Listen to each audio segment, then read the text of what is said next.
pessoal, beleza? Hoje vamos fazer aqui mais um Volto Vlog. Hoje para falarmos a respeito do Peugeot sem nome, que virou Leão Perolado, que eu ainda não sei se vai ser esse nome dele mesmo. Nós hoje vamos falar a respeito dos meus primeiros 1000 quilômetros rodados com esse carro. Na realidade 1500, porque eu já atingi 1500 quilômetros rodados com esse Peugeot. Bom, antes de mais nada, antes de começar o vídeo por completo, é válido ressaltar que esse carro é uma ótima opção para quem é PCD. Aliás, o C4 Lounge, né, e o 408 não tem nada igual no mercado que ofereça tanto para o público PCD por um preço tão acessível. Eu digo tão acessível porque a versão PCD desses carros, ela parte de R$ 69.990 com preço cheio. Mas quando você consegue todas as isenções às quais você tem direito, o preço desse carro cai para R$ 53 mil.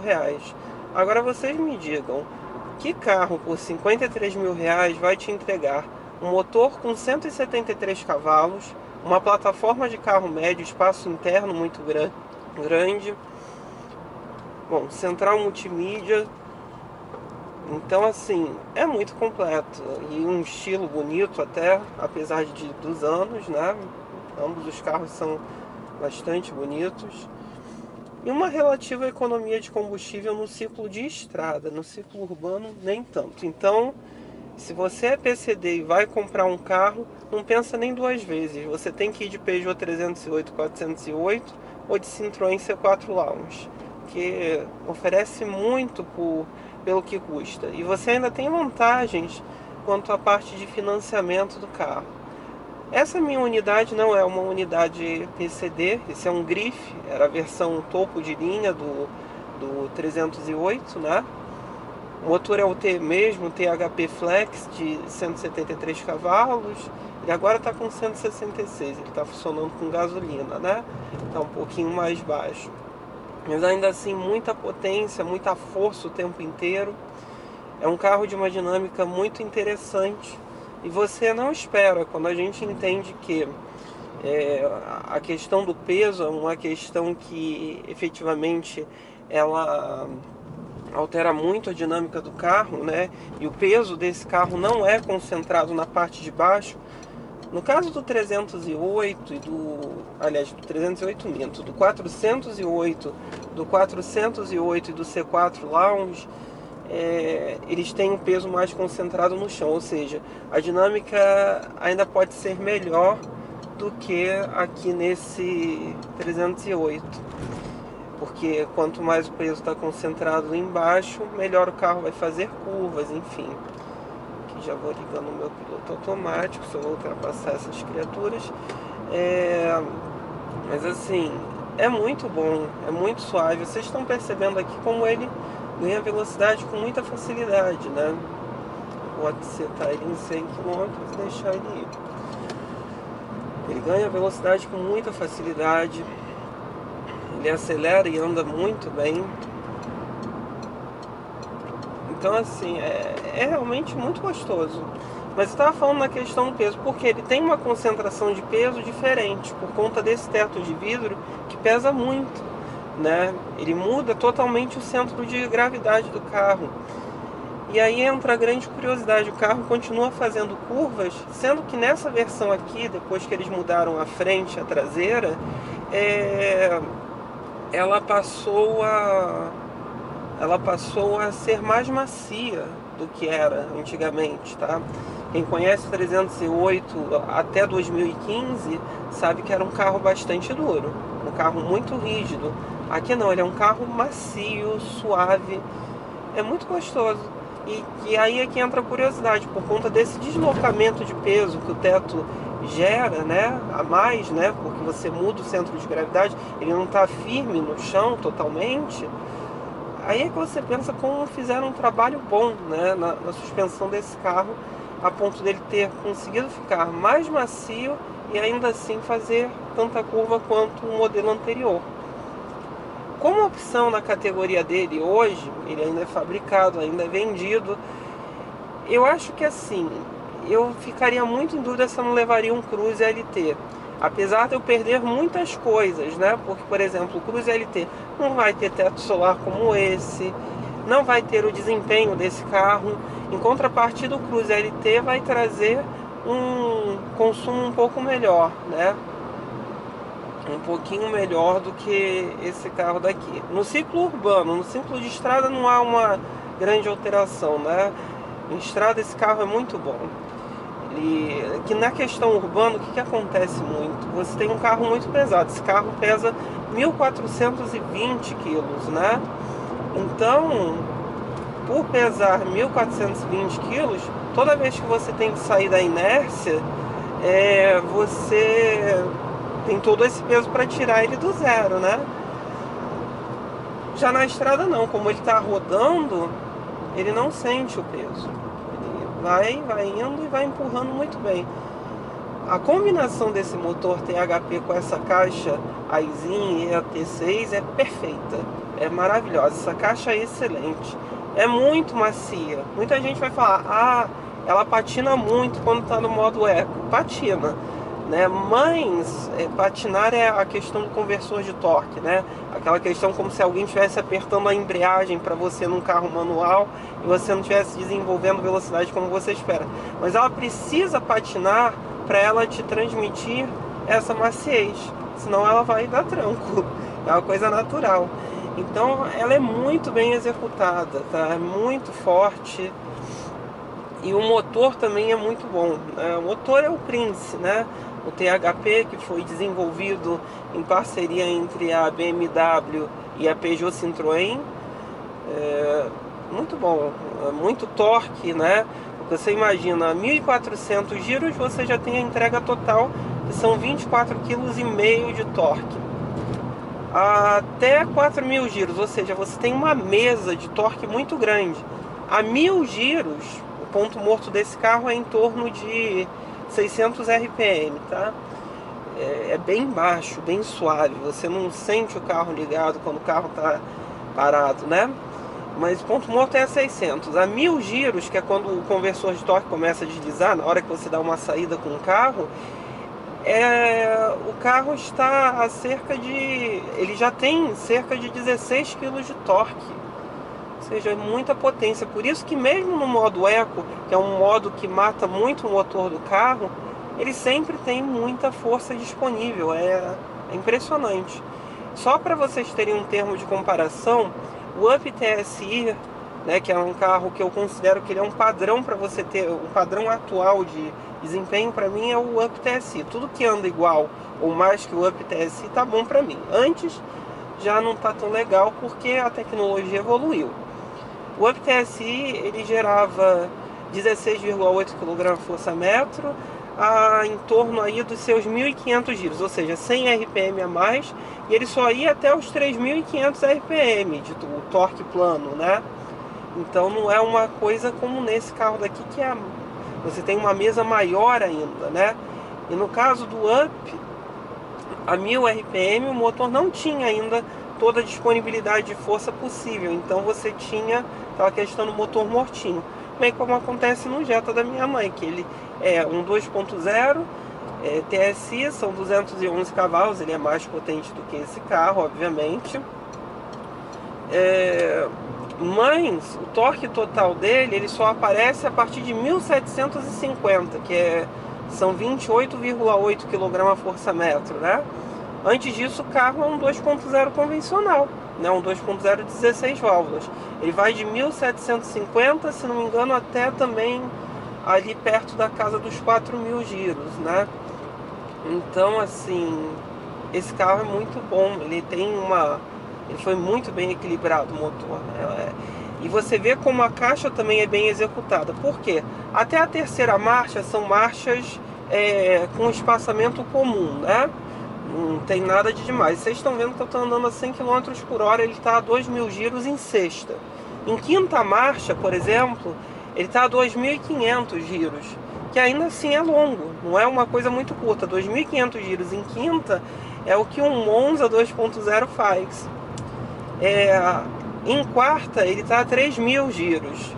Aí já não é tão longo, mas tem muito carro que é 100 km por hora nos dias de hoje ainda. É, fazem fazem esse tem essa rotação, né, a 100 por hora, né, que tem relação ao diferencial mais curto. Um exemplo, o Up iMotion, né, que tinha um diferencial longo para um carro 1.0 aspirado, mas é um diferencial curto na média geral. Mas assim, então aí você tem noção de como ele é bem escalonado. Então, por exemplo, a 200 por hora, ele pode estar em quarta marcha 6.000 RPM, ele vai até os 6.500.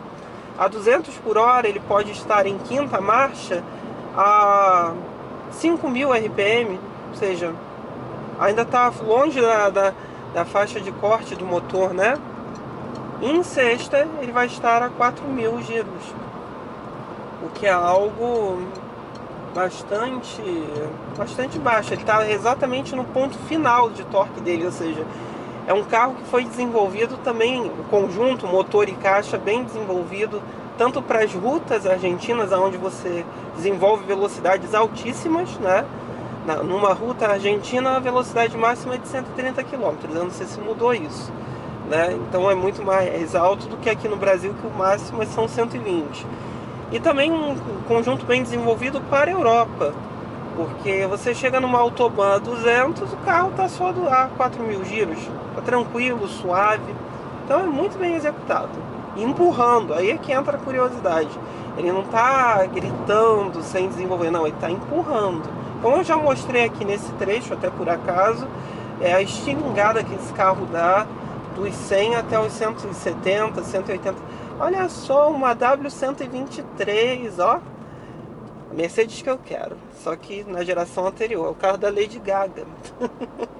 Só que da Lady Gaga é azul.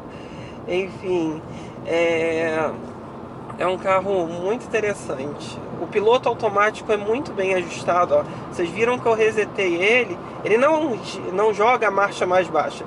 Ele vai jogando as marchas de maneira linear para ir com suavidade. Ele vai com suavidade. E é um piloto automático inteligente, que se eu mandar ele reduzir velocidade aqui, ele vai reduzir a velocidade no câmbio. Ele começa a reduzir as marchas para segurar o carro, para ele não ganhar velocidade. Ó, vocês já estão vendo, ó, ele já jogou a quinta aqui, para segurar o carro aqui na descida. Então é um piloto automático também inteligente. Bom, ao contrário do Accord, eu usei muito esse carro com o modo ecoativo, tá? Porque o Accord no ciclo urbano, quando você usava o Econ, ele ficava muito xoxo e acabava começando a consumir mais do que sem o Econ ativo. Na estrada é o contrário, tá? No caso do Accord. Mas nesse carro, o modo Eco, ele ajuda muito no consumo, tá? Até porque ele muda ele passa a mudar marchas de uma maneira mais rápida, e como ele tem muita força, né, desde regimes extremamente baixos de rotação, ele não sente, né? Então ele tem essa capacidade. Então assim, quando você está no modo Eco, ele vai trocar de marchas aí a 2.000 giros para baixo. 2.000 giros é a saída dele, né? E no modo normal ele vai trocar em torno de no máximo 2.500 giros, que aí o turbo já está atuando firmemente, né? No modo esporte ele pode trocar baixo como alto, depende da pressão que você está dando no pedal do acelerador, né?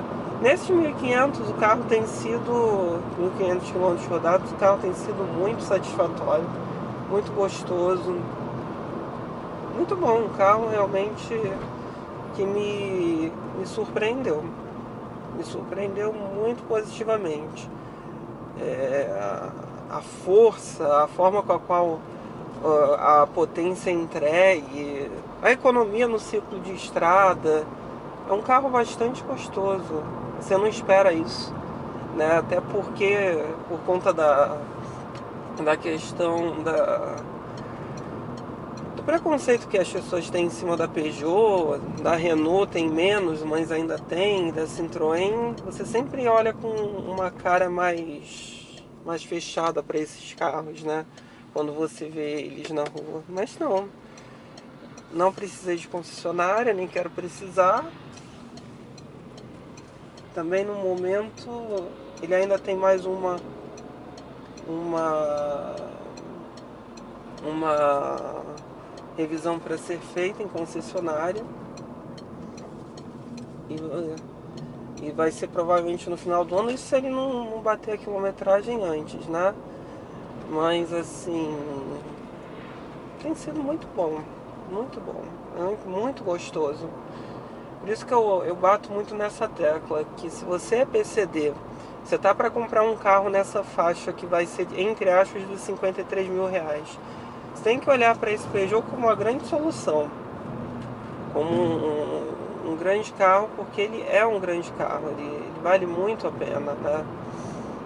Ele te oferece muito, ó. Por exemplo, eu botei ele em 80, ele reduziu aqui para a quarta marcha para segurar o... Quarta? Não, terceira marcha. Para segurar o motor ali naquela descida leve. Porque vai ter uma carreta ali na frente, eu não vou ficar acelerando à toa, que é bobagem. Mas assim, muito bom, muito bom. Realmente está sendo uma ótima experiência. E diferente, né? Que não é um carro fora do ciclo comum, né? Não é muito comum você ver. Agora a gente viu um 308 antes do facelift, né? Que é o anterior a este daqui. Mas enfim, é muito bom, muito cômodo, confortável, suave, silencioso. Eu acho que isso vocês estão podendo observar bem. Não tem ruído de motor. Então, uma ótima opção de compra, ainda mais pelo valor que esses carros usados têm, né? Que não é tão alto versus o valor do carro 0 km. Eu acho que 0 km eu nunca compraria um carro desses, que perde muito valor na revenda. E agora eu entendi por que o outro ultrapassou esse cara. Mas enfim, é uma sensação muito boa. Tá bom, pessoal? Então esses foram os 1.500 quilômetros do meu Peugeot 308 Leão Perolado. Se vocês têm alguma dúvida, postem aí embaixo que com o tempo eu vou respondendo. Se vocês querem que eu teste algum carro específico, escrevam aí embaixo que eu tento arranjar o carro para falar a respeito das minhas impressões para vocês. E segue o jogo. Vamos continuar rodando com ele e vendo como ele se comporta. Tá bom? Melhor opção PCD. Repito aqui mais uma vez e não me canso de repetir, porque é muito bom. É muito gostoso de conduzir esse carro. É isso então, pessoal. Valeu!